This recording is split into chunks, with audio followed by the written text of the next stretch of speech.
Hello friends, कैसे हो आप सब। आई होप सब अच्छे ही होंगे।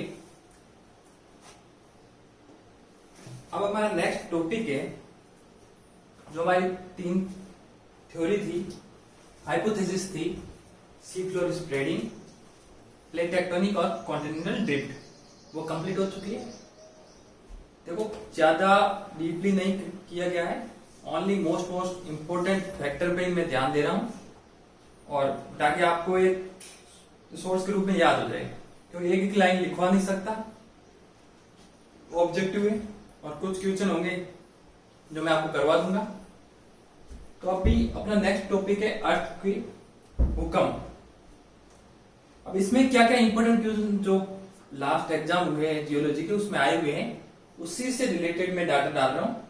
और कुछ अगर कोई सोचे कि हमें कोई होंगे तैयारी की हुई, ज्यादा कोई ज्योग्राफी का होगा कि हमें कुछ ज्यादा डाटा लिखाया गया, तो ज्यादा डाटा का मतलब है मैं जियोलॉजी के हिसाब से डाटा लिखवा रहा हूं, कितना इंपॉर्टेंट है और हमारे कौन कौन से क्वेश्चन आएंगे। चलो, भूकंप। भूकंप क्या है?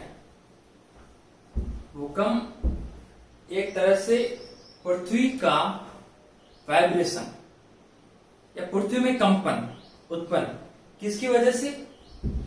डिफरेंट टाइप की क्रियाएं हो सकती है, जैसे वॉल्केनो की वजह से हो जाए, प्लेट टेक्टोनिक की वजह से हो जाए, कोई बांध है वो टूट गया उसकी वजह से हो जाए, कोई विस्फोट हुआ है उसकी वजह से हो जाए। बहुत सारे कारण हैं जिसकी वजह से भूकंप उत्पन्न होता है। तो भूकंप उत्पन्न होता है, तो भूकंप को समझने के लिए, उसकी टर्मिनोलॉजी समझने के लिए दो आपको बिंदु याद रखने हैं, एक हाइपोसेंटर, दूसरा एपिसेंटर। हाइपोसेंटर या फोकस से, इसका हिंदी में कहते हैं अपकेंद्र। अपकेंद्र जमीन के अंदर भूमि में वो भाग होता है, वो क्षेत्र होता है जहां पे, या वो पॉइंट होता है जहां से एनर्जी रिलीज होती है। जब भूकंप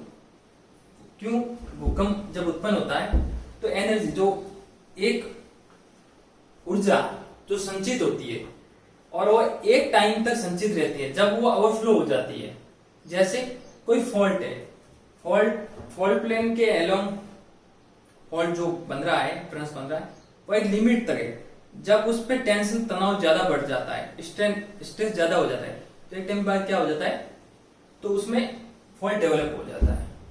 तो उसी तरह एनर्जी रिलीज, जब ये फॉल्ट है, फॉल्ट प्लेन, तो जो एनर्जी रिलीज हो रही है, जहां से भूकंप पहले, जहां एनर्जी, जहां मतलब भूकंप की एक जगह उत्पत्ति हो रही है, वो बिंदु कहलाता है हाइपोसेंटर, फोकस या अपकेंद्र। दूसरा एपीसेंटर या अधिकेंद्र। एपीसेंटर और अधिकेंद्र सरफेस, सतह पे, मतलब जो फोकस है, हाइपोसेंटर है या अपकेंद्र है, उसके जस्ट वर्टिकल, सीधी रेखा, अपर साइड। जैसे अगर भूकंप का मान लो ये अपना है फोकस, जस्ट इसके 90 डिग्री यहां पे सतह पे, ये सतह है, यहां पे ये सेंटर अपना कहलाएगा एपीसेंटर, जस्ट उसके ऊपर। तो ये ध्यान रखना है, ये दोनों टर्मिनोलॉजी ध्यान रखना है। एक तो भूकंप कहां से उत्पन्न हो रहा है, और दूसरा सरफेस। अब भूकंप का अध्ययन जहां किया जाता है वो है सेस्मोलॉजी।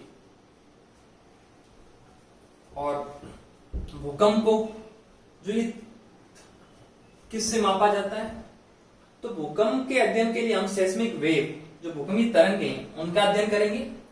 सेस्मिक वेव 3 टाइप की होती है, 3 तरह की है। और अगर वैसे देखा जाए, मुख्य 2 तरह में, जैसे बॉडी वे के अंदर आएंगे पी वे और एस वे, और सरफेस वे, सतही तरंगे, उसके अंदर एल वे आएगी, लव वे। अब जो पी वे वह सबसे पहले उत्पन्न होती है और उसकी गति सर्वाधिक होती है। वह ठोस लिक्विड और गैस सभी माध्यम में एक तरह से गति करती है और इसे अलग अलग नामों से पी वे प्राइमरी वे, कंप्रेशनल वे, प्रेशर वे, लॉन्गिट्यूडिनल वेव और हिंदी में प्राथमिक वे तरंगे, लंबवत तरंगे कहते हैं। अब पी वे का आपको ध्यान रखना है, पी वे सभी माध्यमों में गति करती है। दूसरा है एस वे, एस वे को सेकेंडरी वे, द्वितीय तरंगे भी कहते हैं, ट्रांसवर्स भी कहते हैं, अनुप्रस्थ तरंगे भी कहते हैं।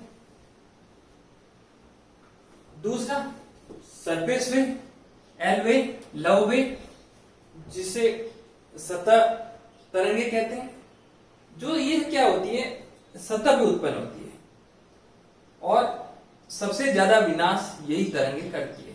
इनकी गति कम होती है पर ये विनाश जो करती है वो ज्यादा करती है। पी वे की गति सबसे ज्यादा होती है, उसके बाद सरफेस की और सबसे कम एल वे।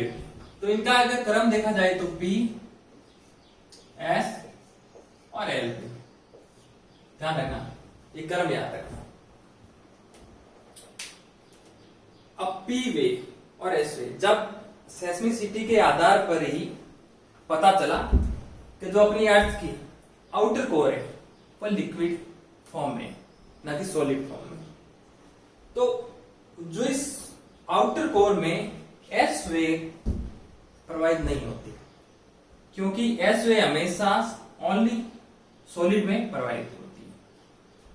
तो एस वे जब आउटर कोर में एस वे बिल्कुल प्रतिष्ठ नहीं हुई, बिल्कुल गायब हो गई, तो इसलिए उस क्षेत्र को शैडो जोन कहा गया। शैडो जोन छाया क्षेत्र वह क्षेत्र होता है जहां भूकंपीय तरंगे सेस्मोग्राफ द्वारा रिकॉर्ड नहीं की जाती।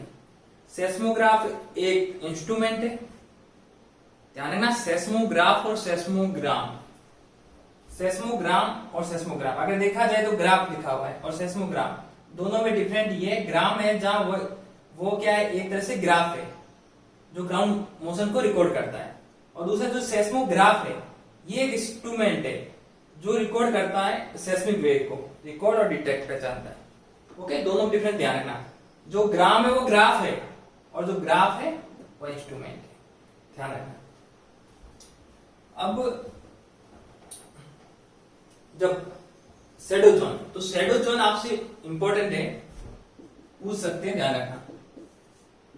एस वे का जो शैडो जोन है वो है 1032 103, ये मैक्सिमम है, और पी वे का जो शैडो जोन है वो है 1032 142। इंपॉर्टेंट ध्यान रखना, पूछा जाएगा। दूसरा आइसोसेस्मल लाइन,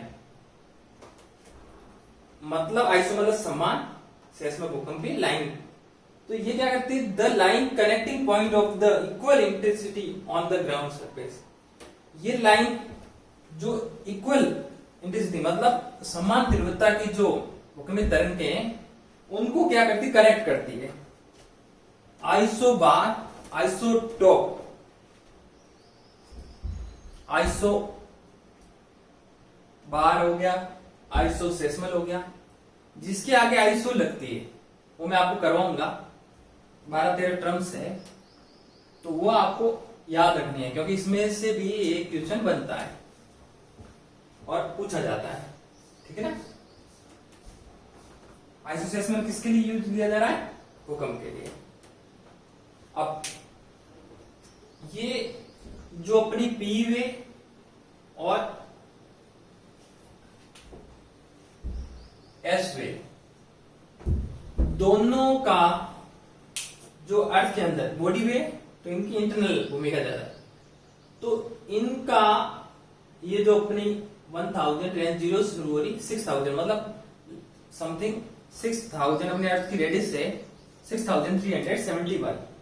तो अगर देखा जाए तो ये क्या प्लॉट है, एस में शुरुआत होती है जब इनकी क्रस्ट से, तो देखो ये जो है ये वेलोसिटी है 5, 10, 15 और ये है डेप्थ, ऊपर से नीचे जाने पर डेप्थ बटी। अब देखा जाए शुरुआत में जब क्रस्ट से जब 0 से 1000 तक किलोमीटर तक एस पे देखो तो लगभग 4 पॉइंट समथिंग से शुरुआत हो रही है, और जब ये आगे बढ़ती जाती है और जब गुटेनबर्ग डिसकंटिन्यूटी 2900 के आसपास आती है, जहां से हमारे आउटर को शुरुआत हो जाती है, तो वहां पे जाके ये बिल्कुल गायब हो जाती है। तो सर्वाधिक एस वे का मान कहां होगा, गुटेनबर्ग डिसकंटिन्यू पे लगभग 7.3 के आसपास पूछा जाएगा। ध्यान रखना, सबसे ज्यादा सेस्मिक वेग किरणों एस वे पी वे का मान कौन सी अर्थ की लेयर में होता है, क्रस्ट में, मेंटल में, कोर में? तो ध्यान रखना आउटर मेंटल में, ध्यान रखना आउटर मेंटल या लोअर मेंटल मान लो। और 13.7 लोअर मेंटल में पी वे अपने हाईएस्ट मान तक पहुंच जाती है 13.7, लेकिन पी वे आगे लिक्विड में भी चल सकती है, तो वापस इसका मान रेड्यूस हो जाता है। इसके बाद ये मान पहुंच जाता है तकरीबन 8 तक, और वापस जब आउटर कोर जब इनर कोर की बाउंड्री पर इसका मान तकरीबन पहुंच जाता है लास्ट तक 10 तक। तो ये मान में जो इनके वेलोसिटी जो है, जो वेग है, वो चेंज हो रहा है अर्थ की डिफरेंट लेयर के साथ, और डेंसिटी जितनी ज्यादा होती है, डेंसिटी के अकॉर्डिंग पी वे सेस्मिक वेग के मानों में क्या हो जाती है, वृद्धि हो जाती है। तो ध्यान रखना, इसमें एक क्वेश्चन मोस्टली ध्यान रखना, सबसे ज्यादा मान पी वे का कहां होता है, एस वे का लोअर मेंटल में, ध्यान रखना। तो ये डायग्राम अगर आपके माइंड के अंदर फ्लोट है तो आप पता कर सकते हो कि कितनी डेप्थ पे सेस्मिक वेव का क्या मान रहेगा, ध्यान रखना। अब मेजरमेंट ऑफ द अर्थक्वेक, मतलब जो भूकंप है उसका मापन, तो मापन 2 पैमाने इसके, एक तो है रिचर स्केल, दूसरा मर्कली स्केल। अब दोनों का अलग अलग है। जो रिचर स्केल है वह भूकंप का आयाम, मैग्नीट्यूड को दर्शाता है, मापता है कि अर्थ की एनर्जी है, जो अर्थ के दौरान एनर्जी कितनी रिलीज हुई है, तो आयाम जो मैग्नीट्यूड है वो दर्शाता है रिचर स्केल। रिचर स्केल में 1 से लेकर 10 तक स्लैब्स होते हैं, यूनिट होती है, और प्रत्येक यूनिट जैसे 1 से अगर 2 पहुंचे तो उसका मान 10 गुना बढ़ जाता है, 2 से 3 तो 100 गुना। ऐसे क्वेश्चन भी आया हुआ है कि अगर रिचर स्केल में 5 से 7 तो उसके मैग्नीट्यूड कितना गुना बढ़ जाएगा, तो 100 गुना, ध्यान रखना। और ये लघु गुना, लॉगरिथम स्केल है, लघु गुना की स्केल है, ध्यान रखना। दूसरा मर्करी स्केल, ये जो विनाश की तीव्रता, इंटेंसिटी ऑफ डिस्ट्रक्शन, उसको दर्शाता है। तो आपको ध्यान रखना है, दोनों में ध्यान, इंटेंसिटी और मैग्नीट्यूड। ये क्वेश्चन पूछा जाता है कि जो रिचर स्केल है वो अर्थक्वेक का किसका मापन करता है, इंटेंसिटी का, वेलोसिटी का, या मैग्नीट्यूड का? ये क्वेश्चन आया हुआ है, आप ध्यान रखना, मैथ इंपॉर्टेंट है। तो जो अपना रिचर स्केल है उसमें मैग्नीट्यूड रखना, और जो मर्करी, अगर याद नहीं रहो तो म से मर्करी है तो मैग्नीट्यूड इसका उल्टा है, ध्यान रखना। मर्करी स्केल ये इंटेंसिटी दर्शाता है, और ये गुणात्मक स्केल है, वो अपना था लॉगरिथम, ये गुणात्मक, और इसमें 1 से लेकर 12 तक स्लैब्स होते हैं। ओके, जैसे स्लैब बढ़ते जाते हैं तो वैसे वैसे जो भूकंप की तीव्रता है वो बढ़ती जाती है। अब